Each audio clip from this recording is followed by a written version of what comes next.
Path of Exile 318 is a little bit different from 317, or even any other normal League start, which is, there aren't really new builds to play.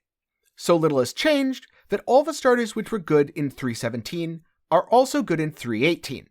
And so I'm going to be putting a list of previous starters I recommended down in the description, and you can look at those videos, as that way you have a few more options on League Start rather than just the 3 here. What has changed is the game itself, and more importantly, the endgame, with the addition of several new Uber bosses, things that should be on par with a feared difficulty-wise.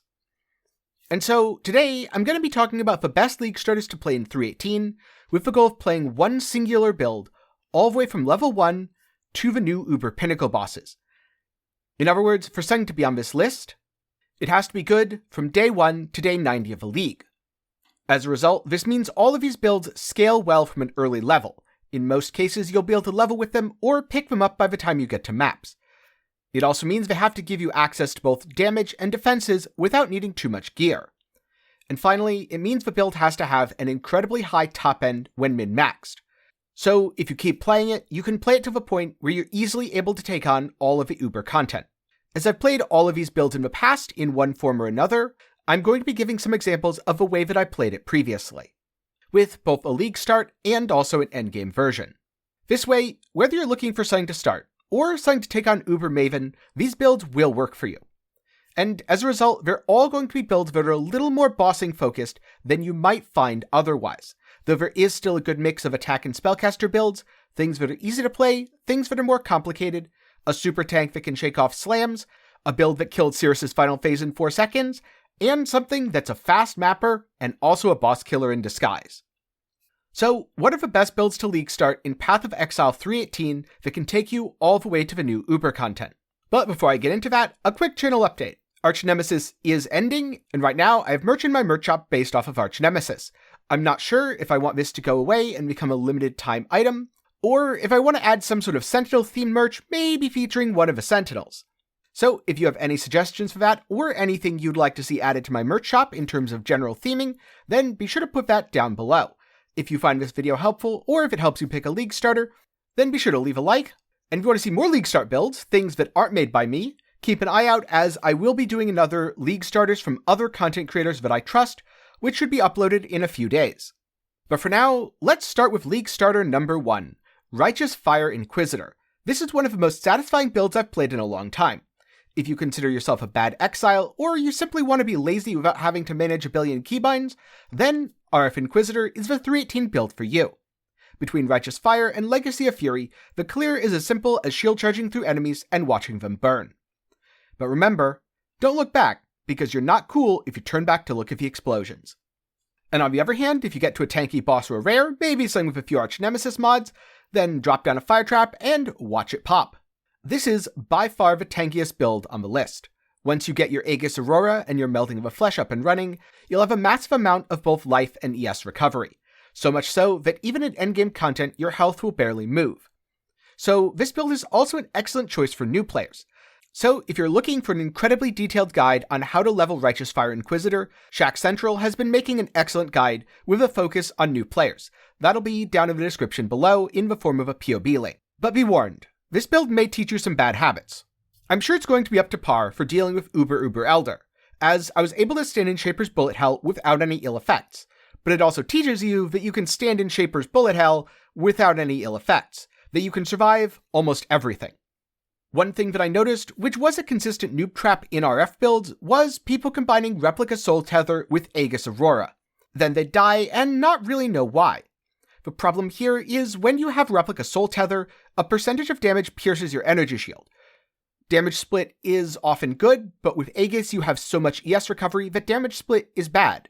Your ES will always recover.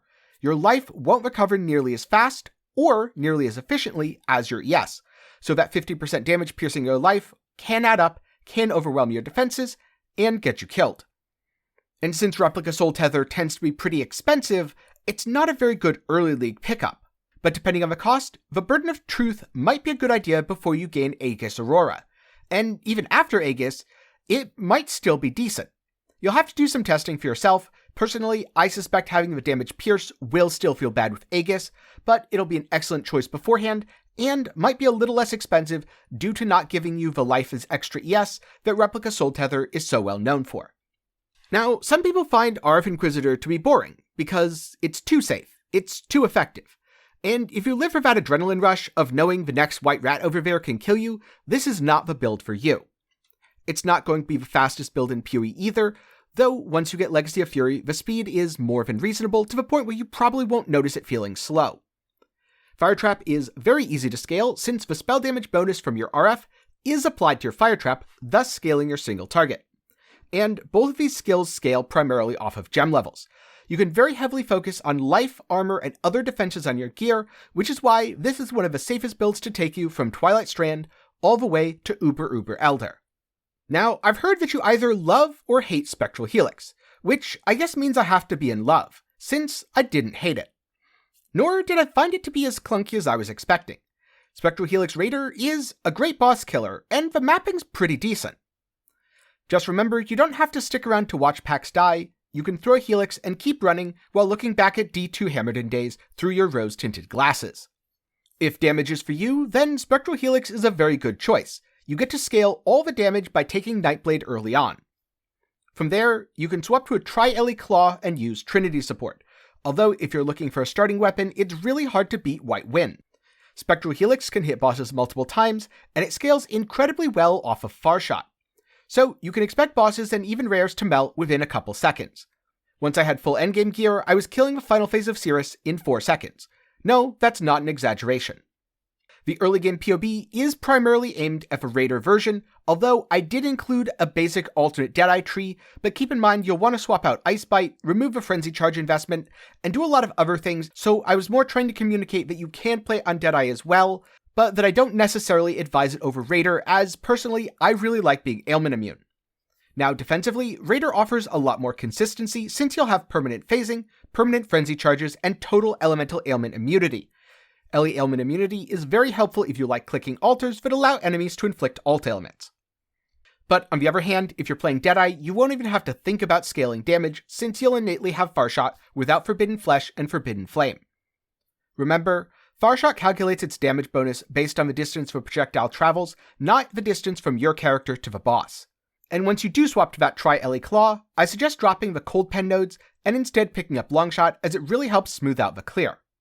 Now, in comparison to the RF build, the Raider or Deadeye will run around maps much more quickly, especially due to Frenzy Charge stacking, but the playstyle will be more active. The build combines armor, evasion, and Molten Shell to make a well-rounded defensive package, but elemental damage will be your weakness, so maybe consider something like the Brass Dome, or even trying to work in Melding of the Flesh. Who knows, maybe you're insane and you want to also work in Aegis Aurora. It certainly wouldn't be a bad choice defensively, though I'm not sure quite how you'd manage the ailment immunity, spell suppression, and also damage. Yet again, once you swap to that Tri-Ele Claw, life gain on hit will solve a lot of your recovery issues, but before that, do keep in mind that Leech isn't perfect. And if you're having mana issues, Replica Conqueror's Efficiency is your best friend, or a couple of Crafts on Rings, and alternatively, you can use a Gemini Claw. Because this is an Omniscience build, it has almost unlimited potential for Endgame Min-Maxed. You'll be able to not only take on uber bosses, but deal an absolutely overwhelming amount of damage, to the point where, unless they're phased, they probably won't even get to use most of their mechanics. The route I went was min-maxing around Crystallized Omniscience to give absurd damage, probably more than I needed.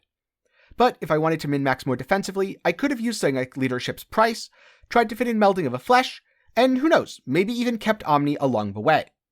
Building more defenses will reduce the damage that you deal by a little bit. To be honest though, you probably won't notice the difference between killing Cirrus in 8 seconds versus killing him in 4. And while cutting your damage in half might seem like a big price to pay, when the payout is immortality, it's really a lot smaller than you'd think. So if you like fast builds that can absolutely blow up bosses, but aren't pure glass cannons, something that you can play from day one and take all the way to Uber Elder, then I suggest Spectral Helix Raider. This also has the nice advantage of built-in ailment immunity, something which you have to put a little bit more effort into on the other two builds. Then finally, what if you do want to go fast while mapping, and you're a little bit of a more advanced player? Well, this is a tricky one, since most of the mapping builds sacrifice a lot of their defenses and a lot of their damage, and then just fix it with a headhunter. However, there's one build that's gotten a lot of popularity in the past, which can leverage some new mechanics, like Melding of a Flesh, and strike a good balance between a zoomy mapper and a reasonably tanky boss killer. If you're a beginner, I suggest playing the RF Inquisitor instead, but if you're comfortable just grabbing a character from PoE Ninja and going, then you should do pretty well with this build. In Ultimatum, I made a Corrupting Fever Ascendant. That's the gameplay you're seeing right now. And my goal was just a speedy mapper. But specifically, I wanted a well-rounded character, a speedy mapper that didn't just fall over. So I built more defenses than was the norm for CF. I did this by playing Ascendant instead of Gladiator and incorporating Divine Flesh. The end result was a build which was surprisingly good at bossing, on top of being a fast mapper and a decent all-rounder. Now, a lot's changed since Ultimatum. We've lost Trial Master's glorious voice lines, defenses as a whole have been significantly buffed, and you can now steal nodes from other ascendancies for your class. So, while I haven't played a modern version of this build, it's definitely a well-proven League starter.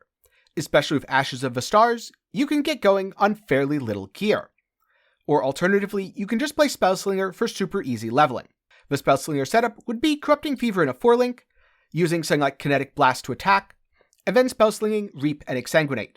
This means your Corrupting Fever stacks will ramp to 10 almost instantly, and on top of that, the base damage of your gems should carry you to maps no problem. From there, you can transition into a Corrupting Fever Glad Wander. As you scale into the endgame, personally, I think swapping to Bow is the better choice. It means you won't be as reliant on Reap for your single target, and you might even be able to squeeze Melding the Flesh in for solid defenses against the new Uber bosses. If this is going to have any weaknesses, then, much like the Spectral Helix Raider, elemental damage is going to be its weakness, so stacking some max res will be a very good idea. And while the sheet damage for this build isn't too impressive, although at this point I assume most people who are just grabbing the POB without watching the video instead decided to write a question in the comments that I answered in this video and probably won't reply to. You know who you are. But remember, physical damage over time in Path of Exile is essentially true damage. It bypasses armor, and there is no physical resistance. So as long as you avoid rolling Endurance Charge on hit on your bosses, you'll be totally fine. The sheet DPS might be a little on the low end, but it doesn't matter when you're dealing that damage very consistently, and you get to sit back and just focus on dodging and focus on enemy mechanics. I'd say, of all of my suggestions, this is the most experimental because I didn't play it within 3.16 or 3.17, but even though I haven't played it, a lot of other people have, and they've had a lot of success with it. And since we have better defensive tools than ever, oftentimes builds that can get by having good defenses, and builds that can get by with very high quality of life will rise to the top.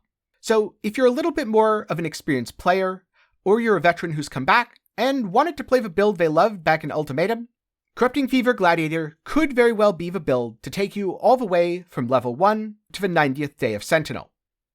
And if Glad really isn't your thing, remember you can always swap to champion later after you steal Bleedsplode via Flesh and Flame. So what's the best starter in Path of Exile 3.18 Sentinel? If you want a build that you can play starting from day 1, you wash up on the Twilight Strand, and take all the way through Uber Maven, Uber Cirrus, and Uber Elder? A build that you can keep playing until the very last day of Sentinel? I've now suggested 3 builds for 3 different playstyles. If you want something that's very SSF friendly, easy to play in general, and forgiving of your mistakes, then I suggest RF Inquisitor. If you want the highest possible boss damage, and you're comfortable in your ability to dodge, while not having to rely on a pure glass cannon like a lot of the Fizz Trappers tend to be, then I suggest Spectral Helix Raider. Especially early on, having the ailment immunity will matter far more than you can imagine if you haven't played with a build that uses Purity of Elements for day 1 or 2. And finally, if you just want to go fast, and then occasionally slow down and kill a boss or 2, I suggest Corrupting Fever Gladiator. Remember, these won't be the only starters I'm talking about. Like with last league, I also want to highlight several builds by content creators that I trust, and I'll be uploading that video a few days from now. 3.18 has been quite different from before, because there are no balance changes, and this means everything from 3.17 is still good. It also means a lot of things from 3.16 are still good. So if you want to check out any of my builds from 3.16 or 3.17, I'll have a list down in the description below. But this also means something else. If you had a successful league start in Scourge, or a successful league start in Arch Nemesis, then the true best league starter for 3.18 is play a thing you've played before, the thing you're most comfortable with. Because playing a build you've practiced is always easier than doing something totally new. So if you don't absolutely want to play something new, and you want to set yourself up to have the best league start possible, do a couple of practice runs. Kill Act 5 or Act 10 Katava. And play something you know, play something you're comfortable with. The practice will help you sort out some rough edges and help fix some early mistakes. Which means that only one question remains. What will you be league starting in Path of Exile 3.18? Let me know your thoughts down in the comments below. Thank you for watching. If you have any questions, be sure to put them down in the comments below, or join the Discord where you can ask questions, get build help, and hang out with the community. A special thanks to my patrons and YouTube channel members. They're awesome, and they get to show it by having their name on screen in the credits of all my videos. So if you want to see your name here, be sure to check the link in the description. For more general gaming content, check out my second channel, 10 Gaming Thoughts, and if you want a water bottle or a cool shirt, I have a link to my official merch shop in the description. I hope you learned something today, and I hope to see you again sometime soon.